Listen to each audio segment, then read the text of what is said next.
Meus queridos, boa noite. A graça e a paz de Jesus. Como é bom a gente cantar aqui, Cristo tem poder para salvar. Tem poder para salvar a mim, tem poder para salvar você. Ele nos salvou. Coisa que eu não poderia me salvar, você não poderia se salvar, mas Ele tem poder. Coisa que nós não podemos fazer por nós. Ninguém pode fazer por nós, porque somos homens, temos desejo de fazer, mas a gente não tem poder, mas Ele tem.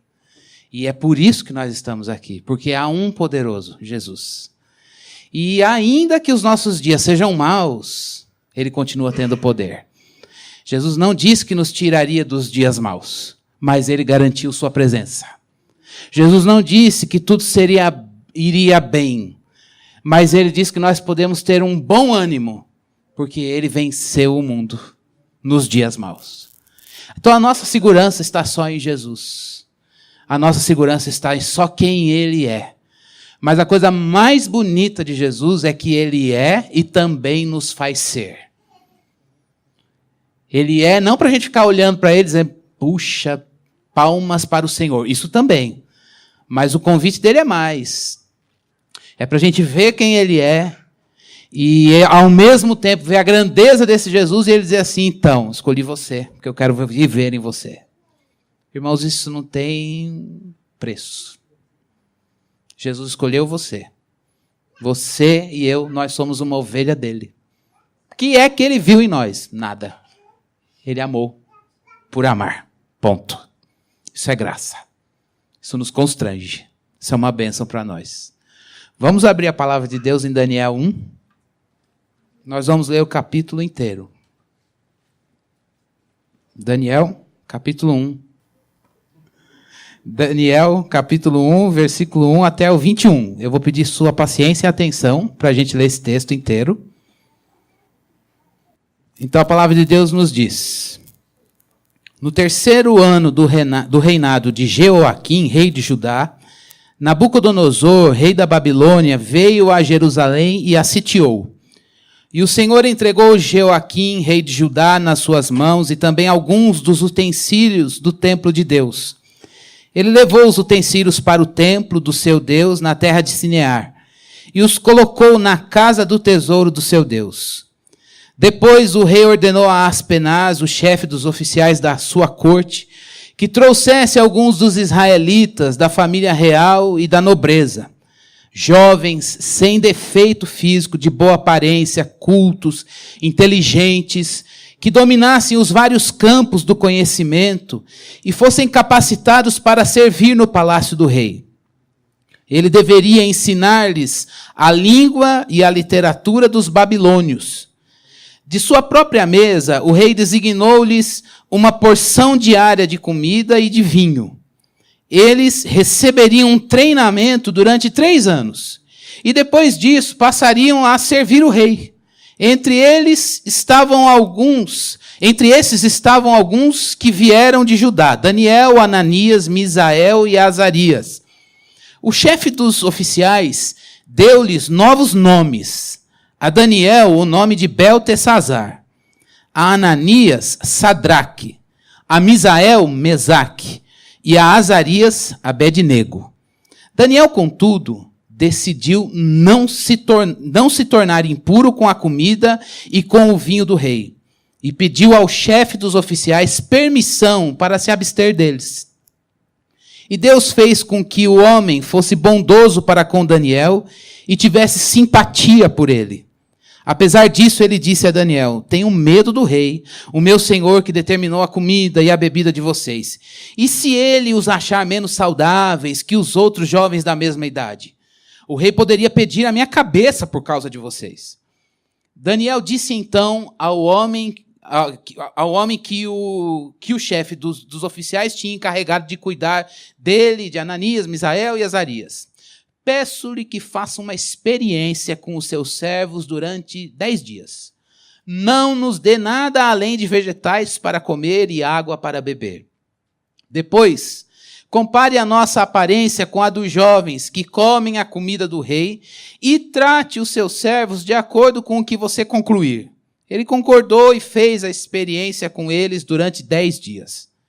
Passados os 10 dias, Eles pareciam mais saudáveis e mais fortes que todos os jovens que comiam a comida da mesa do rei.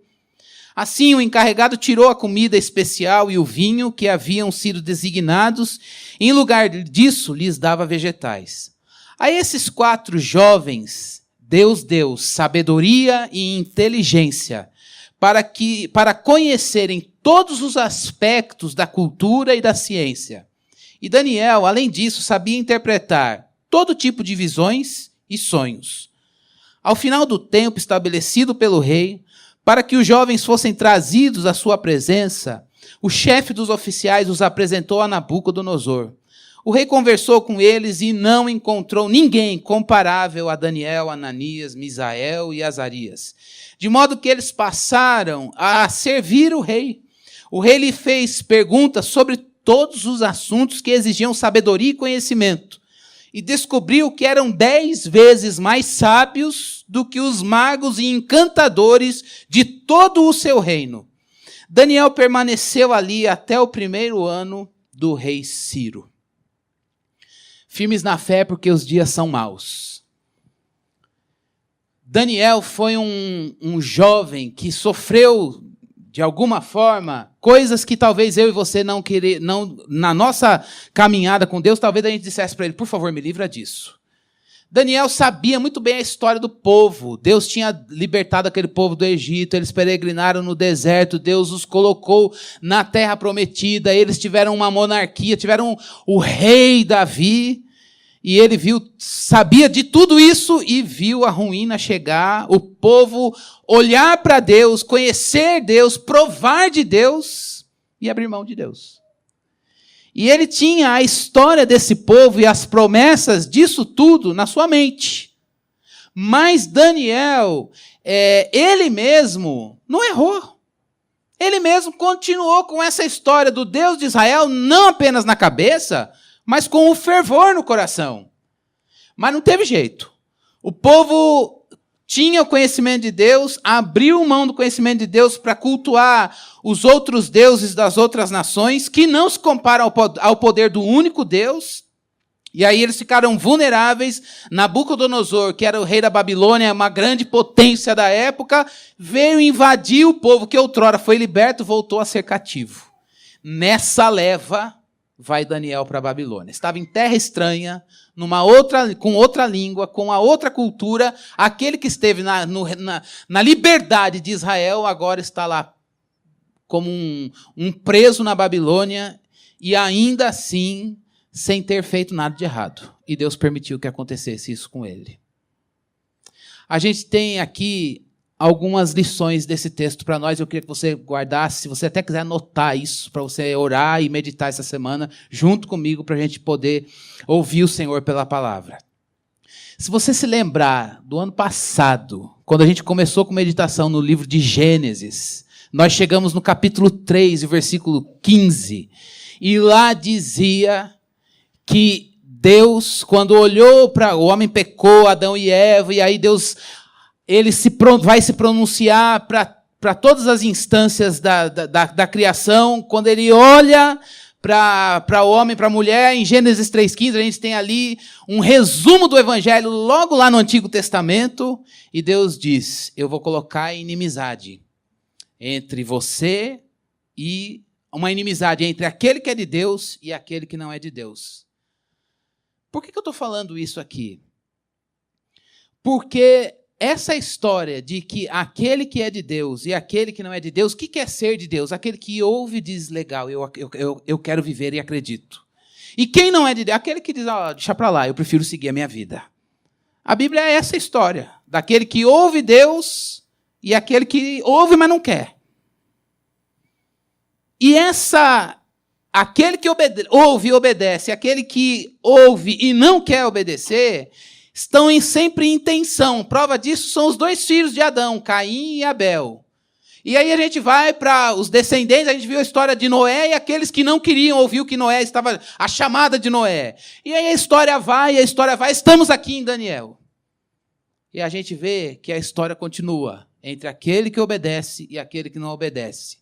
Agora, isso está representado por Jerusalém e Babilônia. De Gênesis 3, eu colocarei uma inimizade entre aquele que é de Deus e aquele que não é. Em Daniel, Jerusalém, cidade de Deus, com o templo, centro da vida religiosa de Israel, lugar em que Deus reina. E Babilônia. Deus não tem compromisso nenhum com Babilônia. E aí a gente olha lá no último livro da Bíblia, em Apocalipse. E o que é que a gente vê? De novo, Jerusalém celestial e uma Babilônia. A Bíblia é a história daquele que ouve, se vê como um humilde e diz, eu preciso desse Deus, e aquele que diz, eu não quero, eu quero viver a minha vida. Jerusalém é uma coisa, Babilônia é outra. Daniel é de Jerusalém, mas estava na Babilônia. Bom seria, confortável para nós, se Deus nos deixasse sempre naquilo que é o nosso lugar comum. Mas a Bíblia diz que eu e você somos do Senhor, mas a gente vive numa Babilônia. E como viver? Como é que a gente vai viver no meio da inimizade? Essa inimizade, ela, de alguma forma, como é que a gente, como povo de Deus, pode viver nesse contexto? Numa cultura que não tem Deus como centro, numa cultura que Deus não é um motivo e uma causa. Isso bombardeia você e a mim o tempo todo. E como que a gente pode... Isso representa para nós o dia mau. E como que a gente vive nesse dia mau? A mensagem de Daniel, porque é palavra de Deus, é para você, é para mim, é para cada um de nós. Para que a gente possa, de alguma forma, ouvir o Senhor e dizer, muito obrigado. Eu sou alguém que conhece o Senhor, porque o Senhor se revelou a mim graciosamente, mas eu vivo numa terra estranha. Eu vivo numa Babilônia. Viver numa Babilônia, irmãos, gera pressão de fora e mexe com as nossas vulnerabilidades aqui dentro. E é por isso que a gente precisa olhar para a palavra de Deus para avaliar a nossa caminhada. A gente percebe, você percebe essa inimizade que há entre Jerusalém e Babilônia? Você consegue olhar o mundo à sua volta? Será que eu consigo olhar o mundo à minha volta e olhar isso tudo e perceber, meu Deus, mas não tem nada a ver. O mundo está falando odeie e o evangelho diz ame. O mundo está falando se mate e o evangelho diz lance sobre o Senhor a sua ansiedade porque Ele tem cuidado de você. Isso é inimizade. O mundo está dizendo que não há amanhã, viva o hoje. E aí a palavra de Deus nos leva a entender que Deus é o nosso destino. Ele é o mesmo ontem, é hoje e será para sempre. Ele está acima do tempo. É uma tensão entre Deus e o mundo, Jerusalém e Babilônia. E Deus nos conquistou para Ele e nos colocou naquilo que tudo que gira em torno do seu ser. Nós estamos em Jerusalém, somos dele, mas vivemos numa Babilônia. Agora, no meio disso tudo, a gente só tem uma certeza: Deus está no controle. Deus está no controle. É isso que nos basta. Essa é a certeza que Daniel tinha. Talvez ele desejasse dizer, Deus, eu não errei, quem errou foram os meus irmãos, a galera que desviou, eu estou fino, eu estou fiel, cantando, guardei a tua palavra no coração, por que eu tenho que ir lá para a Babilônia? Daniel, em momento nenhum, questionou, foi e disse, o Senhor está no controle. Deus está no controle. Agora, a palavra de Deus tem duas lições para nós. Duas lições para nós que queremos servir a Deus quando o nosso ambiente não é favorável a ter uma vida de serviço a Ele. Como servir a Deus estando na Babilônia? A gente precisa aprender algumas coisas desse texto para a gente viver seguindo, olhando para Deus, confiando que Ele está no controle num mundo que nós vivemos hoje. Como é o mundo que Daniel viveu, que não é diferente do mundo da palavra de Deus. A primeira coisa que a gente precisa entender, meus queridos, é que a Babilônia, ou o mundo, sempre vai propor uma reprogramação espiritual religiosa para você e para mim. Vou repetir. O mundo sempre vai propor, com aquilo que ele tem, um novo programa religioso e espiritual para mim e para você. Está aqui no texto. Aconteceu com Daniel e acontece comigo e com você. Primeira coisa que Nabucodonosor fez. Ele entrou em Jerusalém e pegou o quê? os utensílios do templo. Vamos nos lembrar que lá em Jerusalém tinha o templo representava o quê? A presença máxima de Deus. O templo, ele é uma figura. Olha só, preste bastante atenção nisso. O templo é uma figura, uma sombra daquilo que seria Jesus futuramente. Vou explicar. Israel, Deus deu o lugar para eles estavam lá, mas eles ainda não tinham um lugar de adoração. E Deus, conforme eles iam andando, antes de entrar na terra, eles tinham uma tenda móvel, chamada de tabernáculo. Tabernáculo era o quê? A casa de Deus. Mostrava que Deus estava no meio deles. Deus estava com eles. A partir do momento que a nação estava estabelecida, tinha um rei, Deus falou, agora não precisa mais de tenda desmontável. Nós vamos fazer agora um templo, que vai ser minha casa, estarei com vocês. Minha presença no meio do povo. O templo surge. Isso daí, tabernáculo e templo, era só uma figura do Antigo Testamento para que a gente olhasse lá no Novo Testamento e não visse mais a presença de Deus aqui na Alameda Lorena 473 ou lá na rua não sei das quantas, José da Silva, número 2. A presença de Deus agora não estava em um lugar, mas em Cristo Jesus, a presença de Deus estaria onde? E está em cada um de nós. Jesus Cristo mesmo disse lá nos evangelhos, quando estavam num zum, numa questão do templo, ele fala assim, fiquem tranquilos, em 3 dias eu derrubo esse templo, falando do templo, e em 3 eu destruo esse templo, e em 3 dias eu reconstruo. Ele está falando, vocês estão preocupados com parede? Com um animalzinho no sacrifício? Para que tudo isso? Eu vou morar no coração de todo aquele que crê. E aí, aqui vai ser templo, ali vai ser templo, ali, ninguém precisa vir mais para Jerusalém para adorar. Jesus é o templo verdadeiro e ele habita onde? Em você e em mim. Agora, olha o que Nabucodonosor fez. Entrou lá no templo, pegou todas aquelas coisas que remetiam à presença de Deus, levou para a Babilônia e colocou num templo que não tem nada a ver com o Deus da palavra. Primeira coisa que ele faz é pegar as coisas que têm sentido como para Israel. Tem sentido os utensílios do templo de acordo com a lei. De acordo com Deus, não adianta nada ter candelabro, ter altar do sacrifício, se isso está fora do contexto. É Deus que dá sentido para cada peça. Não adianta levar a peça e colocar num templo que segue a outro Deus. Mas ele fez isso. Eu vou pegar os utensílios do templo, vou levar para lá, eles vão olhar, talvez podia ser lá um candelabro, um castiçal, alguma mesa do propiciatório, com alguma coisinha do templo, e aí eles vão ver que estão lá, e aí eles vão se esquecer que estão na Babilônia, é tudo igual, Jerusalém, parece que o templo é igual, vamos adorar porque é a mesma coisa, mas não era. Primeira coisa que a Babilônia, que o mundo faz com a gente, é fazer com que a gente pegue coisas da fé e use isso fora de Jesus. Use qualquer coisa fora de Cristo. Olha, eu não sei, mas é a oração. A gente ora. Eu oro, mas e onde é que está Jesus nessa oração? Não tem Jesus, mas é igual.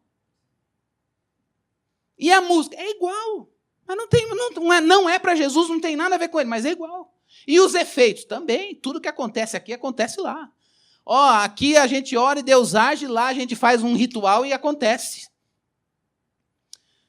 O segredo do evangelho não é o candelabro, não é o templo, não é nada, é Jesus. Porque ele é o único que tem poder para salvar. Mas o mundo que a gente vive, ele diz assim, olha, você pode pegar coisas até que tenham a aparência e o nome, a cara de Deus, mas longe de Jesus. E a gente diz, eu tenho isso aqui. Isso aqui não é Jesus, não está no templo de Israel, não tem nada a ver com ele, mas eu estou agarrado a isso. Não é à toa que a gente o tempo todo, quando a gente vê as coisas do templo transplantadas para outro lugar sem Jesus, a gente diz assim, meu Deus, será que eu confio ou não confio? Parece que isso está me seduzindo. Parece que isso Satanás permite para que a gente seja, de alguma forma, atraído, seduzido e enganado. Mas, queridos, Jesus é a verdade. Jesus é a verdade. E a gente não pode se esquecer que quem morreu na cruz por mim e por você é Jesus. O único que salva o homem da sua condição de distanciamento de Deus é Jesus Cristo. A única palavra que pode mudar o meu coração e o seu coração e libertar você de você mesmo, eu de mim mesmo, é Jesus Cristo. Pode ter cara de evangélico, pode ser nome de evangélico, ter isso, ter aquilo, ter roupa não sei do que, cântico não sei das quantas. Se não tem Jesus ou mexe com Jesus, alto lá. Jesus é vida. Ele tem poder. Foi ele ele é Deus e se fez homem. Que a gente se agarre a ele e diga, olha, eu não quero, o que dá sentido a qualquer coisa da fé é Jesus Cristo. Você pode estar na Babilônia, olhando as coisas do passado. Não, pastor, é o seguinte, eu estou aqui, mas agora eu estou frequentando alguma coisa ali, uma outra coisa lá. A questão não é nem placa de igreja, nem isso, nem aquilo. Prática disso, prática daquilo. A questão é, o evangelho é o poder de Deus para a salvação. Satanás sabe, no livro de Apocalipse nos diz, que nos últimos dias, e nós estamos vivendo a última hora, desde que Jesus foi, e enquanto ele não voltar, é a última hora, diz que Satanás sabe imitar a verdade para seduzir. E é isso que ele faz. Imagine se você fosse um jovem como Daniel, chegar na Babilônia, olhar o templo e dizer, meu Deus, aquilo que eu usava para cultuar Deus está aqui. Uau! Acho que eu posso. É tudo igual, então é legal. É a mesma... Não, não é a mesma coisa. Não é a mesma coisa. E o que faz a gente entender que não é a mesma coisa? Jesus Cristo. Irmãos, eu queria que a gente entendesse isso. Não é a mesma coisa. Não é a mesma coisa. Mas tem uma segunda reprogramação religiosa e espiritual que a Babilônia sempre propõe para um servo de Deus. Ela oferece a sua cultura. O texto diz que o rei mandou separar os melhores jovens de Israel, os mais cultos, para quê? Para que eles fossem ensinados na língua, na literatura e na dieta dos caldeus, dos babilônios. Língua, literatura e na dieta. Nós vamos dar a eles a nossa cultura. E quando a gente dá a nossa cultura, por que o Nabucodonosor quis fazer isso? Para promover uma lavagem cerebral. Uma lavagem cerebral para mostrar o quê? Olha, para que confiar no Deus de Israel se nós tiramos vocês de lá como escravos? Tem sentido você cultuar esse Deus? Se ele é Deus, por que ele permitiu que vocês viessem para cá? Poder temos nós. E eles tinham mesmo. Quem tem condições de dominar somos nós. Você vai manter confissão em Deus? Veja a nossa cultura. Olha o que podemos fazer. E a Babilônia era uma potência do mundo da época, gente. A quantidade de territórios anexados pelos babilônicos era enorme. Então, quando eles chegam lá e eles olham aquela cultura, todo aquele conhecimento, toda aquela sabedoria, e aí qual é o sentido de acreditar que Deus pode restaurar um povo que já foi preso no Egito? Deus os libertou, colocou na terra, eles erraram, eles ficaram vulneráveis e Deus vai ter misericórdia e devolvê-los à sua terra e restaurar a sua vida? Isso é para crente. A proposta era, olha o aqui e agora. A ideia era de enfraquecer Israel com as promessas da palavra de Deus e fortalecê-los no conhecimento de que, olha, a sociedade babilônica, ela é poderosa. É mais fácil você se vender. Negocia, abre mão dos teus critérios. Porque nós temos poder. Irmãos, a palavra de Deus ela diz que no mundo há reis, príncipes e poderosos. Há homens poderosos. Asaf, vocês sabem bem disso. Olhou o poder de pessoas no mundo, era um salmista, e ele viu homens poderosos. Ele viu gente prosperar, ele viu muita gente corrupta se dar bem. E parece que Deus está dormindo e não faz nada. E a gente olha tudo isso e diz... Acho que se a gente pensar nos resultados, não é justo eu manter minha confissão. Porque em nome da nossa confissão, às vezes, a gente vai até arrumar problema. Num mundo que todo mundo quer tirar vantagem, você vai lá e vai falar a verdade e ser honesto. Porque Jesus é honesto e ele é a verdade. No mundo em que aquele que quer passar a perna em você, que você sabe que eu não posso dormir, porque a primeira piscadinha que eu der, ele é meu amigão, primo, tio, pinta, lá, mas ele não vai com a minha cara. E eu sei que se eu morgar, ele vai me dar uma rasteira. E eu vou ter que olhar para essa pessoa com discernimento, não ser tonto, mas ao mesmo tempo dizer, Jesus, muda essa pessoa. Nabucodonosor está mostrando que a cultura deles é melhor do que isso, é melhor do que a piedade. Mas o Evangelho de Jesus Cristo, ele nos ensina não a obedecer pelos resultados. Ele nos ensina a obedecer porque Jesus é melhor do que a gente, melhor do que qualquer cultura. Jesus, ele de fato nos dá aconchego no seu ser.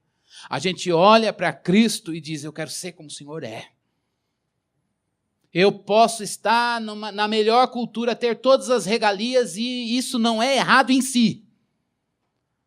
Mas, irmãos, o perigo que o mundo que nos assedia, que circunda a vida da gente, e a pressão que ele faz, é para a gente se secularizar. É para a gente se conformar e dizer, quer saber? É isso mesmo. Essa é a Babilônia, esse é o mundo. E eu não sei, acho que Deus até tem poder para restaurar, mas aqui, quem que crê? Eu e mais 4. Olha a Babilônia, quem somos nós? Só a gente que está aqui no meio desse povo, o nosso povo mesmo, nós viemos para cá porque o povo errou. Até aí a gente espiritualiza algumas coisas e dá desculpa. Até Deus poderia restaurar, mas o povo está com o coração longe. Não é mais aquele cristianismo de antigamente, em que as pessoas elas eram mais fiéis, era uma coisa mais simples, mais pura. Hoje em dia a gente está... E aí a gente diz, não dá para ser crente como era na época do meu pai. Não dá para a gente ser fiel como minha mãe foi, ou como aquele que pregou o evangelho para mim foi, ou até como eu fui quando eu me converti. O primeiro ano foi uma alegria, eu fazia tudo era verdade, eu acreditava, mas hoje em dia não rola mais. Queridos, viver na Babilônia, viver num mundo sem Deus, significa não apenas estar lá, mas perceber que Satanás sempre vai oferecer a cultura e ela não é pecaminosa em si mesmo, o problema é que ela está a serviço, não de Cristo. Você pode ver um monte de coisa bonita que veio lá da criação, mas o problema é que tudo isso não está sendo utilizado para a glória de Deus. Pode ser maravilhoso, mas não tem Cristo. Se não tem Cristo, é inútil, é fútil, está desprovido de razão. Não nos diz respeito, não atrai, não fala o nosso coração. E ainda, nessa reprogramação religiosa e de espiritualidade para Daniel e seus amigos, Nabucodonosor não apenas ofereceu a cultura, tirou os utensílios do templo e colocou lá no seu templo para dar uma enganada, imitar e seduzir, ainda deu uma mexida, atrair com a cultura para mostrar que eles tinham poder. Não, mas tem que mexer lá dentro. Aonde? Vamos tirar Deus do nome deles. O nome de Daniel significa, no hebraico, Deus é meu juiz. Ananias, Javé é graça, ele é gracioso. Misael é quem é como o Senhor. Azarias significa Deus me ajudou. Todos eles, a gente tem que se lembrar que um judeu, quando escolhia um nome, ele não escolhia como a gente, né? Quais são os nomes que estão na moda. Eu que sou professor, pego lista de aluno, então é muito engraçado, tem os nomes da moda. Então tem uma geração, 10 anos que reinou, não vou falar agora. João mesmo eu peguei, sucumbia à moda. Estava na moda João, Judeu não era assim, gente. Judeu não escolhia nome para ver o que está na moda. Eles escolhiam de acordo com as circunstâncias do nascimento, ou exatamente como na ideia de que o que a pessoa vai ser. E é interessante que toda vez que você vê El no nome, ele está colocando Deus alguma coisa na identidade da pessoa. Aqueles meninos estavam marcados com Deus no seu ser. E o nome era uma expressão disso. Não é que o nome garantia. Não tem nenhum poder mágico de pôr Deus no nome do teu filho, não. O que garante isso é a nossa educação e presença com o evangelho lá. Mas eles entendiam que o nome que eles dessem seria para eles um lembrete. Eita, eu quero que Deus esteja na identidade do meu filho. Vou, como pai, fazer o meu papel. E eles cresceram, marcados por Deus na sua identidade. O que Nabucodonosor foi fazer? Vamos tirar Deus dessa identidade. Não vamos só mexer nos sentidos, vamos mexer lá dentro. É isso que o mundo faz comigo, com você. Pense aí, se o mundo não sabe olhar para você e dizer, olha aqui o fruto. E a gente diz, meu Deus, que vontade de comer. Que vontade de pegar. Olhei lá em Gênesis. A gente olha, aquilo salta aos nossos olhos, parece que alguma coisa de dentro desperta e a gente diz que vontade de ir lá, não só de olhar, mas de pegar e de provar. Quando Nabucodonosor mexe no nome deles, para mexer na identidade, o que ele está querendo dizer? Olha, ao trocar o nome, eu vou mostrar que vocês não são mais filhos de Deus. Vocês não são mais filhos de Deus. O destino de vocês agora é o quê? Babilônia. Eu não sei se você já se sentiu pressionado pelo maligno desse jeito. Você sabe da verdade, você conhece o evangelho de Jesus, mas viver no mundo lança aquela dúvida dentro de você e pressão que diz, meu Deus, parece que eu não sou mais filho dele. Parece que não vai ter condições de eu manter a minha identidade nesse lugar. Aqui eu não vou conseguir. É impossível eu ser filho de Deus na Babilônia. O meu destino é essa Babilônia. Tenho que me render. Acho que eu vou abrir mão da minha identidade. Não dá. Dizer que eu até gosto de Jesus, mas não tenho força. Às vezes a gente faz isso por fraqueza. Parece que a pressão é tão forte que você diz, minha fé não vai me sustentar aqui. E muitas vezes a gente olha tudo isso e diz, Deus, parece que não faz sentido ser filho de Deus aqui. Não faz sentido. Eu vou pagar um preço muito caro sendo filho de Deus aqui. Não faz mais sentido. Parece que só fiquei eu. Só fiquei eu. Não tenho mais ninguém. A coisa mais gostosa do cristianismo, o que é? Uma das coisas mais gostosas é perceber que Deus se revela para a congregação. A gente vê, eu vim de outra família, mas quando eu olho para você, eu digo, você é meu irmão. A gente nasceu do mesmo útero. Foi Deus que nos gerou ali na cruz. Que legal. Agora imagine você na Babilônia. Quando você está em um lugar, você fala, meu Deus, eu só queria... Não sei se nunca passou por isso. Você está num lugar, ou num emprego, na universidade, ou na família, num lugar, e que está todo mundo ali naquela pressão, e filho de Deus, viver como filho de Deus não tem nada a ver. E aí, de repente, você encontra alguém falando, puxa, mas que bênção. Aí você fala, nossa, bênção, quem fala é crente. Não, essa palavra... O coração já vai, Deus está aqui. Aí ele já vai, não. Aí ele até tenta com a pessoa. Você falou bênção? Quem é dono da tua bênção? Não, o Senhor. O Senhor, olha, já melhorou. Aí ele vai, Deus. Aí quando ele diz, você também é crente? Ufa, graças a Deus, alguém que me entendeu aqui. E a gente diz, ai Deus, graças ao Senhor, já que o Senhor não me livrou, pelo menos uma identificação. Pelo menos mais um crente, para eu poder dizer, eu não estou sozinho nessa. Mas pense que a Babilônia sempre vai querer reprogramar a nossa vida espiritual, oferecendo coisas de Deus longe dele. Então não é coisa dele. Irmãos, a gente pode estar numa igreja que tenha nome de evangélica, Fonte Sicar. Se Cristo não for o centro, está errado. Parece, mas não é. Parece, mas não é. O que dá sentido para qualquer coisa da fé, qualquer rito da vida evangélica, orar, cantar, levantar a mão, participar da ceia, é Jesus. O que faz sentido a gente se reunir aqui para ouvir a palavra é porque ela tem que mostrar Jesus Cristo. Não seja inocente. Satanás sempre vai dizer, você não vai vencer, seu evangelho não vai vencer a Babilônia. É melhor você se render. Quantas vezes eu não encontro isso, não sou assediado como pai, e não encontro pessoas que têm filhos assim, olha, não sei não, mas acho que meu filho não vai ser crente como eu fui. Porque nesse mundo de hoje não dá. Eu até estou me conformando, eu já escutei isso de pais. E às vezes dá uma vontade de falar assim, acho que é mesmo. Mas aí a gente diz, não, Senhor, peraí. A Babilônia tem poder. Mas só há um poder que salva o homem. É o Evangelho de Cristo Jesus. Paulo disse, numa outra potência, anos depois, que era Roma, ele diz assim, eu estou aqui no Império Romano, ele tinha uma cidadania romana, ele diz, eu não me envergonho do Evangelho, porque ele de fato é o poder de Deus para a salvação. Irmãos, eu queria fazer uma chamada para mim e para você. Vamos crer no Evangelho. Vamos nos manter puros e firmes no Evangelho de Jesus. Ele é poder. A Babilônia te assedia e te assusta, como a mim também, e como foi com Daniel.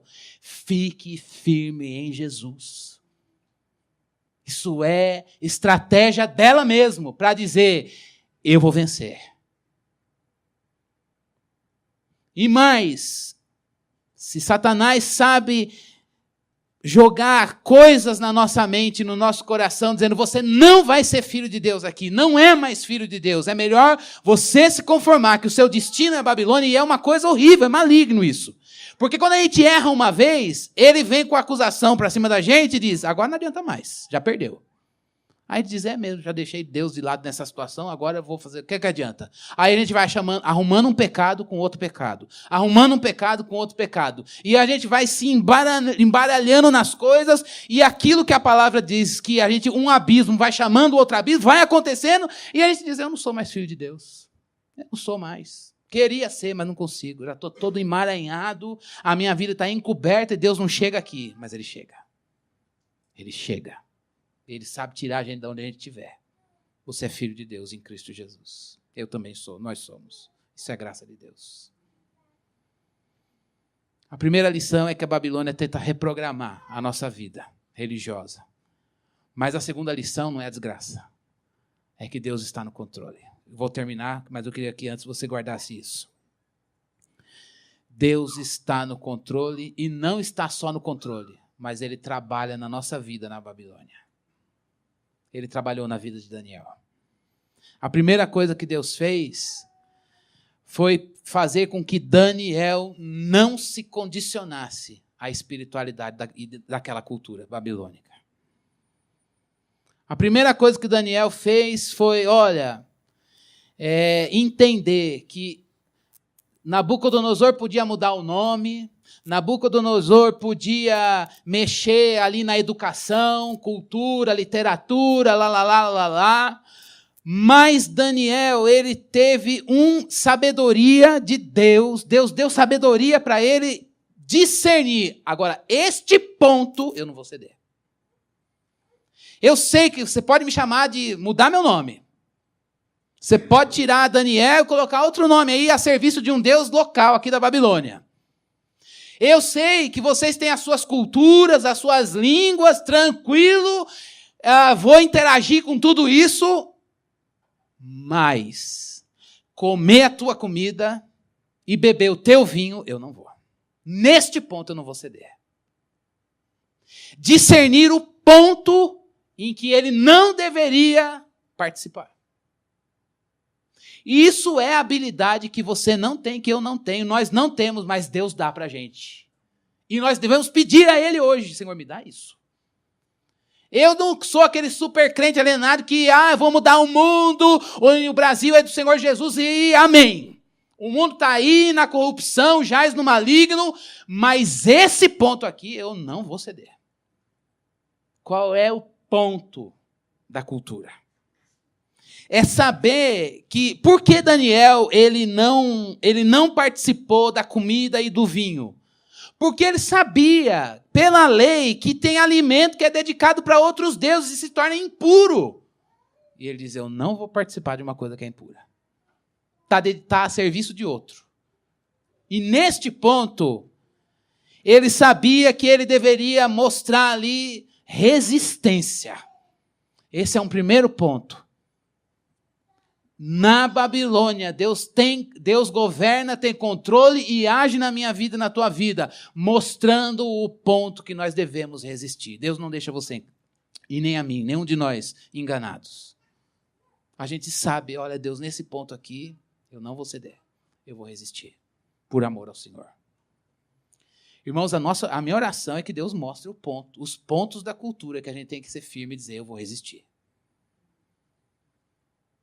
Se eu e você, nós fraquejarmos aí, veja só, Daniel não era espertão e o crentão.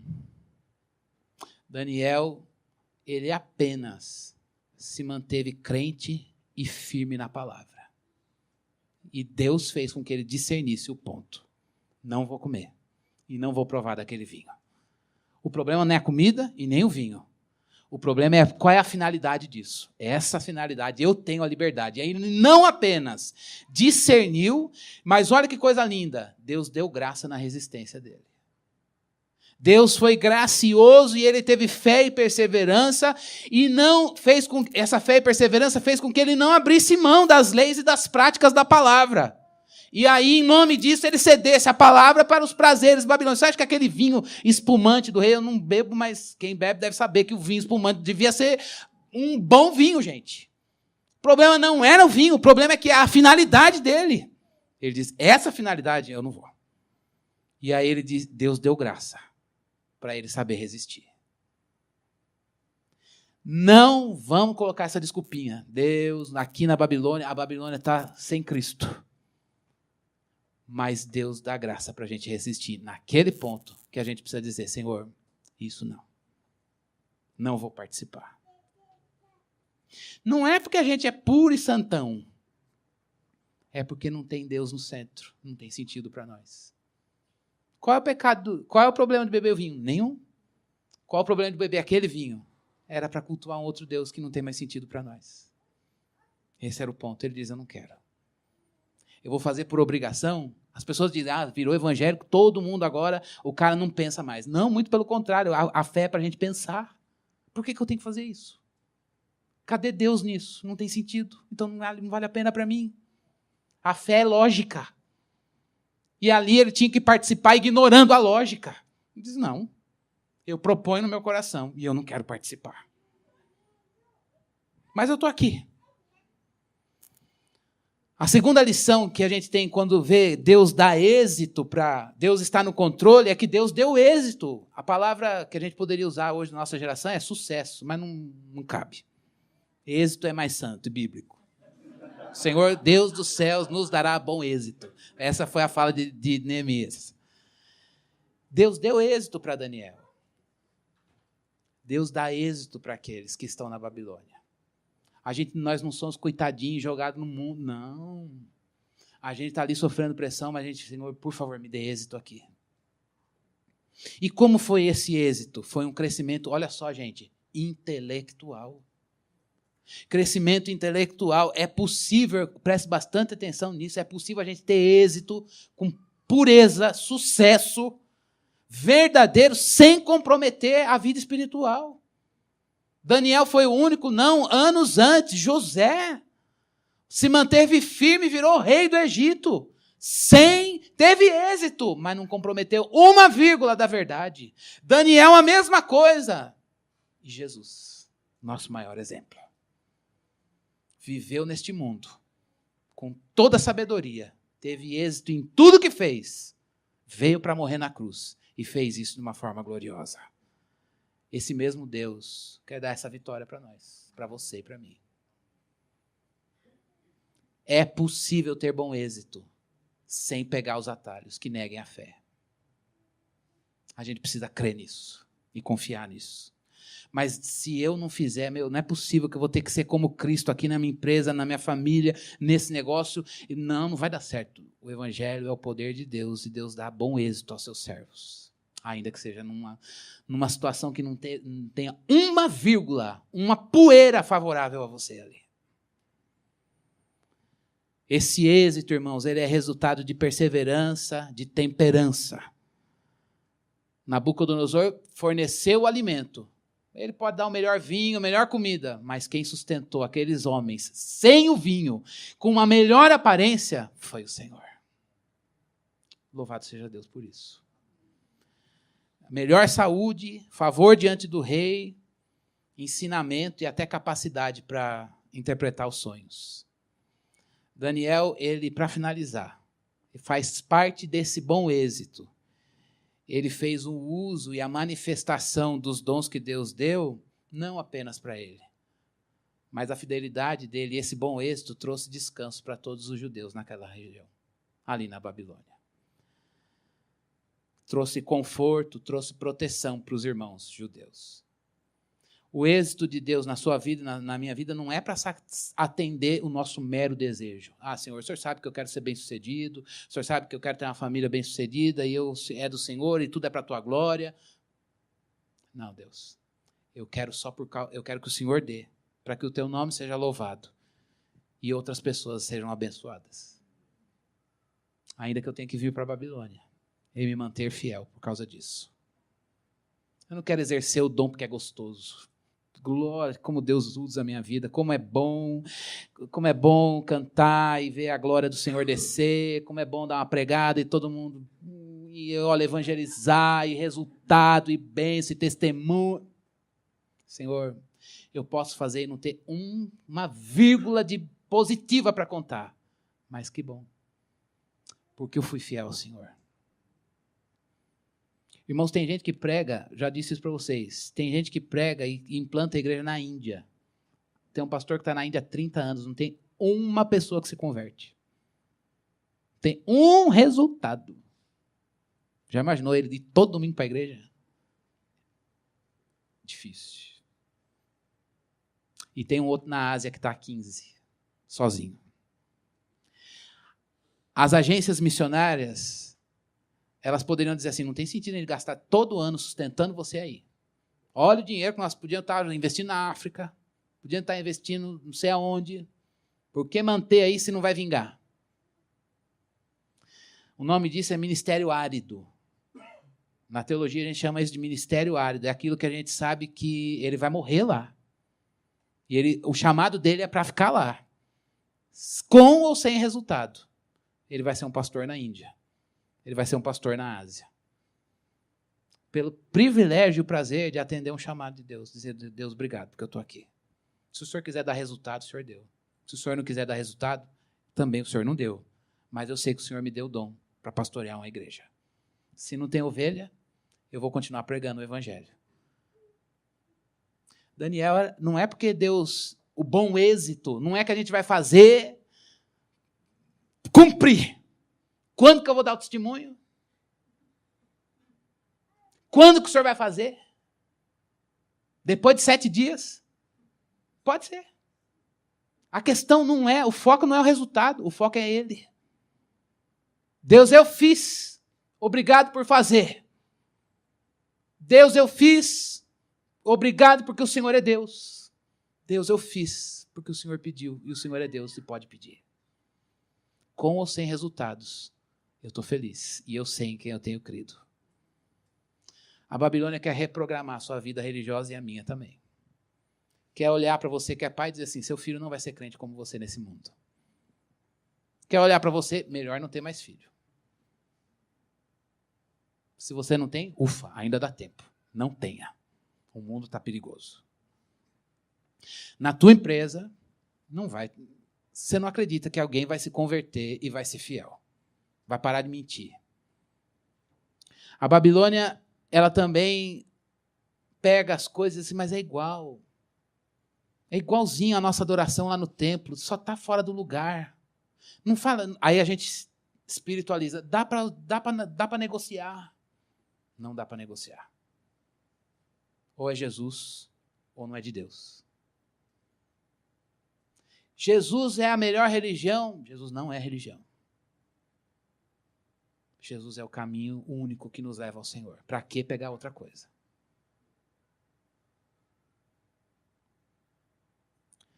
Mas eu acho que eu não vou suportar tá sufocando a minha identidade. Há uma habitação na sua vida, que é o Espírito Santo de Deus, que testifica no seu espírito, no meu, que nós somos filhos de Deus e nós somos seus filhos mesmo. Irmãos, eu queria que a gente orasse por fervor no nosso coração, nesta noite. Senhor, põe fervor por Ti no meu coração. Põe fervor pelo Senhor. Fervor pelo serviço puro. Quero servir minha esposa. Quero servir no meu trabalho. Quero servir. Mas ele não merece o meu serviço. Eu não estou fazendo para ele só. Em primeiro lugar, pela alegria de atender a um chamado de Deus que me fez ser. Deus dá para que a gente dê. Deus não mandou a gente produzir nada. E Deus dá graça quando a gente sabe o ponto que a gente tem que resistir. Queria que a gente orasse por fervor, para a gente ter coragem de dizer, Deus, esse ponto da cultura eu sei que eu tenho que dizer não. Não é pecado, Deus, mas não está para a tua glória, não é para mim. Toda vez que eu tomo esse vinho espumante, eu me dou mal. Me dá um prazer danado. Mas depois eu digo, Deus não estava aqui. E onde Deus não está, irmãos, tem sentido para nós. Qual é o ponto da cultura que eu e você temos que dizer não, ainda que não seja pecado? Por amor a Cristo é não, porque Ele não está ali. Eu tenho vários, acho que você também deve ter. A gente está num mundo sem Deus, que o tempo inteiro bombardeia a gente com coisas, dizendo, você precisa disso, você precisa... E aí a gente diz, acho que eu preciso mesmo. E o Evangelho está dizendo que a gente precisa de Deus. E a gente tem que buscar o Senhor em primeiro lugar e a sua justiça. E as demais coisas nos serão acrescentadas, uma a uma, cada uma delas. Deus conhece você, Deus conhece a minha vida. Ele sabe onde eu ando, Ele sabe onde você anda. Ele é o teu pastor, Ele é o nosso pastor. Eu não sou, Ele é. E Ele sabe guiar a gente no vale da sombra da morte. Vamos pedir a Ele fervor para dizer não? Vamos pedir a Ele fervor para dizer, eu não quero, eu quero resistir, me dá graça. Eu quero resistir, eu peço graça. Vamos pedir a Ele, Senhor, me dá fervor por Ti. Me ajuda a passar o dia mal, me ajuda a passar mais firme na fé. A questão é enfrentar o dia mal e não enfrentar só, mas enfrentar firme na fé. Eu tenho certeza que Deus está, pela sua palavra, Ele vai fortalecer a gente, para a gente viver neste mundo.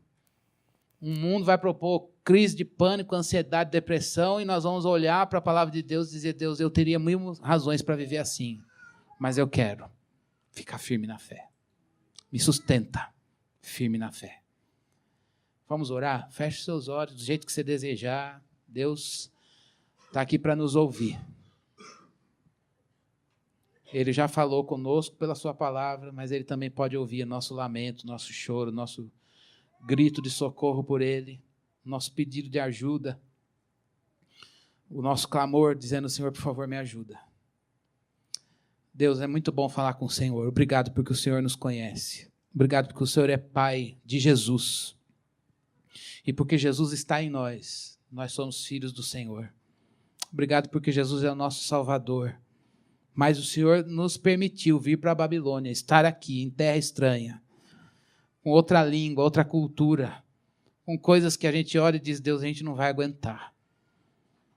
Mas Deus, por favor, nesta noite nós pedimos ao Senhor, olha para o nosso coração e põe fervor nele pelo Senhor. Põe fervor no nosso coração pela tua presença, pelo teu ser, pelas tuas palavras, pela alegria de te ouvir. Deus, põe amor por ti Ajuda-nos a não cedermos a esse bombardeio de reprogramação religiosa longe de Jesus. Atalhos com resultados rápidos, coisas imediatas que vão nos dar sentido, mas que não tem Jesus, e o fim disso tudo é ruína. A gente está mais longe do Senhor.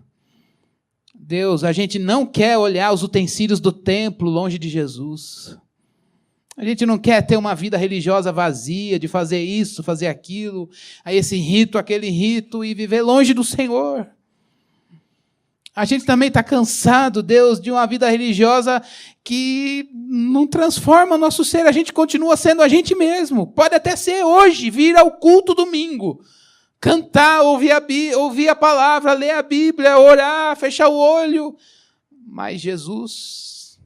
E aí a gente pode procurar em outra igreja, em outra denominação, um movimento daqui, alguma coisa de lá, quando na verdade o que a gente precisa é de Cristo na nossa vida. E a gente pede ao Senhor, gera Jesus em nós, projeta o teu Filho em nós, forja Jesus na nossa vida, o nosso coração clama por Ele. A gente quer ser, ó Deus, mais parecidos com Jesus, é Ele que dá sentido para a nossa vida, e nós pedimos ao Senhor nesta noite, por favor, Deus, o Senhor que enviou o seu Filho Jesus para morrer naquela cruz por nós pedimos que o Senhor atrai, começou essa obra e nos alcançou com o Evangelho, o Senhor tem poder para nessa altura da nossa caminhada, atrair novamente o nosso olhar para uma pureza e para a gente ver a beleza que há em Jesus, o Filho de Deus. A gente não quer uma vida com os utensílios do templo, longe de Jesus. Se nós temos orado, se nós temos escutado o sermão, se nós temos lido a Bíblia, se nós temos feito coisas longe de Jesus, tem misericórdia de nós. Isso não vai nos sustentar aqui. Por favor, Jesus, nós pedimos ao Senhor a tua bênção, o bom êxito que o Senhor deu a Daniel e os seus amigos, a firmeza na fé, a firmeza e a perseverança com a palavra. Nós pedimos que o Senhor nos dê a graça de discernir, ó Deus, que o mundo tenta mudar a nossa identidade e fazer a gente se esquecer ou duvidar de que nós somos filhos de Deus. Mas nesta noite nós pedimos, dá-nos enchimento do teu Espírito, para que possamos sair daqui felizes, porque pode não ter mudado a situação, mas há uma certeza, Jesus nos faz teus filhos. Senhor, nos ajuda, Senhor, renova a nossa vida nesta noite, para que nós possamos também perceber que o Senhor está no controle de todas as coisas. Tira o medo, tira a covardia, tira o desespero, tira a apatia, a indiferença, o comodismo e o conformismo, até o mundanismo e o secularismo da nossa vida, Deus.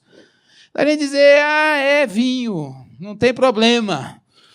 É o banquete do rei, foi o Senhor que deu, vamos participar. Ajuda-nos a discernir quando as coisas são para o Senhor e não. E ajuda-nos a ter firmeza para resistir naquele ponto que o Senhor não está. Senhor, a nossa oração é que o Senhor deixe isso claro para cada um de nós, para mim, para cada um dos meus irmãos. Nós precisamos que o Senhor tire as escamas dos nossos olhos, tire a dureza do nosso coração e nos faça perceber isso, por amor a Jesus. Faz-nos sair daqui firmes, sabendo qual é o ponto que pode nos levar à queda. Qual é o ponto da cultura que não tem Deus e que pode nos levar para longe do Senhor. E que por amor a Ti, a gente diga, eu não vou participar. É a nossa oração em nome de Jesus. Amém.